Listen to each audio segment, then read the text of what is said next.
World War II's fiercest trials were not always fought with bullets. On Okinawa, a single man carried bandages instead of a rifle, and his hands became a lifeline.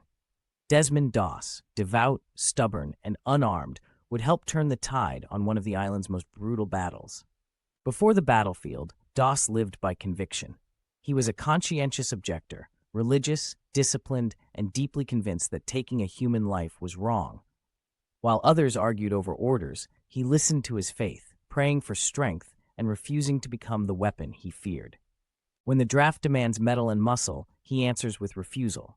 He won't carry a rifle. The choice makes him stand out, too calm, too principled, amid shouting, paperwork, and jeers. He becomes the man who looks wrong for war, even before the first shot. But his refusal isn't surrender. Doss still wants to serve. He chooses the duty that fits his conscience. He will be a medic, not a fighter, an aide, someone who runs toward danger to bring others back, even if it earns him contempt. So he enlists as a combat medic. It sounds simple, bandages, triage, survival, but in a unit built for weapons, it feels impossible. Fellow soldiers expect him to fold. They expect him to fail under fire, or at least to change his mind when fear arrives. They give him a uniform, then give him doubt. Ridicule follows him through drills and marches. Some scoff at the idea of an unarmed medic. Others assume his faith is an excuse, not a compass. Doss just tightens the straps, keeps his head down, and prepares to work. Every day, he returns to the same center: prayer, preparation, and resolve. While others chase bravado, he practices staying calm when his world goes loud. He imagines the wounded before he ever sees them, and he trains his heart for the moment he can't look away. Then the war carries him toward Okinawa. The ocean is cold and indistinct, but the mission isn't. Troops move in waves of steel and fear. Doss watches the horizon like it's already a test he intends to pass, unarmed, unwavering, and ready to help whoever falls. When the landing begins, Doss moves with the medics. He isn't searching for glory, he's searching for people. Under shouts and explosions, he keeps his eyes on the wounded path ahead, knowing that every second matters when fire pins men to the sand. At Hacksaw Ridge, the ground feels alive with violence. Smoke turns daylight into a bruised gray. Enemy fire stitches the slope. The air vibrates with impact. Men hit the dirt, and Doss sees the pattern forming, wounded, trapped where the ascent becomes a death sentence. Under heavy enemy fire, medics are supposed to move in pairs, keep weapons close, and avoid becoming targets. But Doss doesn't wait for permission or comfort. He pushes forward in the spaces between bullets, knowing his only weapon is his willingness to go where others can't. The first rescue is never the last. He reaches a wounded man who can't walk, and he steadies him with practiced hands. Bullets snap past, smoke stings the eyes. Still, Doss ties medical care to action, assessing, securing, and preparing the next step before panic can swallow the moment. Then he spots the cliff, an ugly vertical drop that traps the wounded below. The only way down is a rope. He anchors it with careful, steady effort, even as explosions shake pebbles loose. Around him, soldiers flinch and hesitate. Doss doesn't. His focus narrows to one job: get them out. Enemy fire grows louder as the plan forms. Doss lowers the first wounded man carefully, securing him like a bundle of life rather than a weight to be thrown away. The rope creaks through haze. The soldier disappears down the drop. Then a confirmation of survival, a second chance earned by patience under terror. The second man follows. Doss checks the knot, checks the grip, and commits, lowering him one step at a time as bullets strike nearby stone. He doesn't look for safety. He looks for procedure: secure, signal, descend. In the chaos, order becomes mercy. A third time, then another.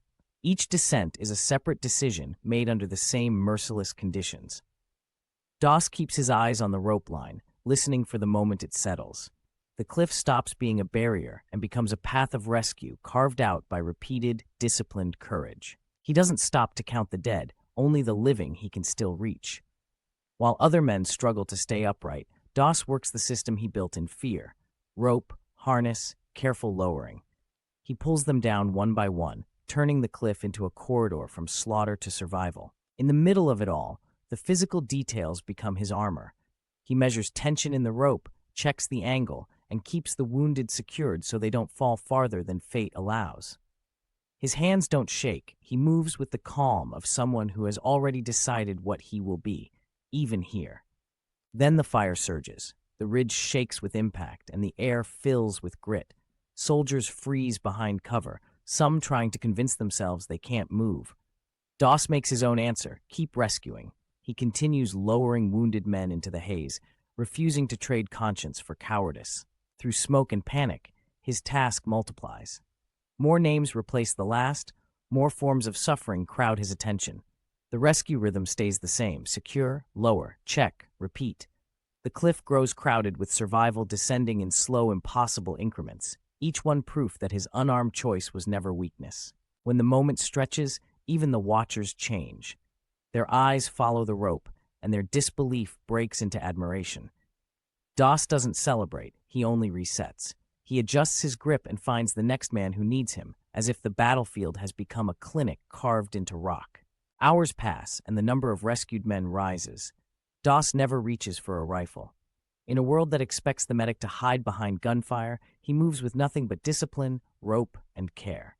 He becomes a moving boundary between danger and hope, unarmed yet relentlessly present. By the end of the fighting, the ledger is unimaginable: 75 wounded men saved. Each one represents a harness tied, a rope lowered, and a decision made while bullets screamed. Doss's work turns the ridge into a lifeboat carved out of chaos. Some survivors later described the moment as impossible because it came without the usual language of war. No rifle in Doss's hands, no boastful charge, only careful rescue under fire, again and again, until men who should have died instead drew breath. Afterward, the ridge becomes a place of processing: bandages, splints, and fragile hope. Doss keeps moving because the job isn't finished when the fire pauses. He helps gather the wounded, steadies those who can't hold still, and keeps the rescued alive long enough for the next line of care to reach them. Back in the system, stories begin to surface. Accounts of one unarmed man who kept rescuing when others stopped. Commanders talk in careful tones, as if even words might fail. They compare dates, locations, and witnesses, trying to make the impossible into something official. Then comes recognition. Earned, not granted. Doss receives the Medal of Honor for the rescue at Hacksaw Ridge, where he saved 75 men without ever carrying a weapon. It's not just a reward for bravery, it's a rare acknowledgement that conscience can be as powerful as courage. He becomes the first conscientious objector to receive the Medal of Honor. For a country trained to equate service with violence, it's a turning point, proof that refusing to kill can still mean refusing to abandon people. The eyes of those who doubted him linger in the moment. They remember the jeers, the doubts, the assumption that his principles would break. But now they see the record: rope lowered under fire, men pulled back from the brink, and a medic who proved them wrong.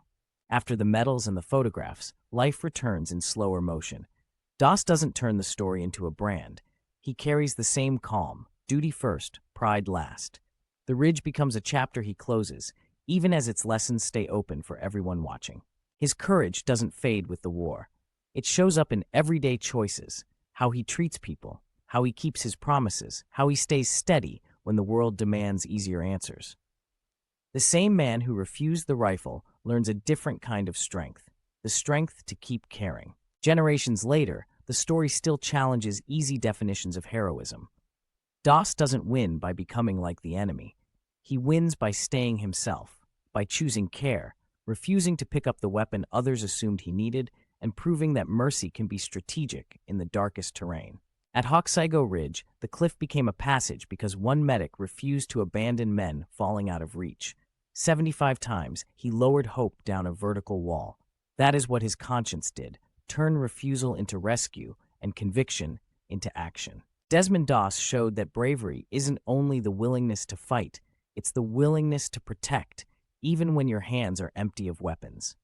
His story is a reminder for every era: conscience can be courage, and service can be mercy under fire. If this documentary moved you, don't keep it to yourself.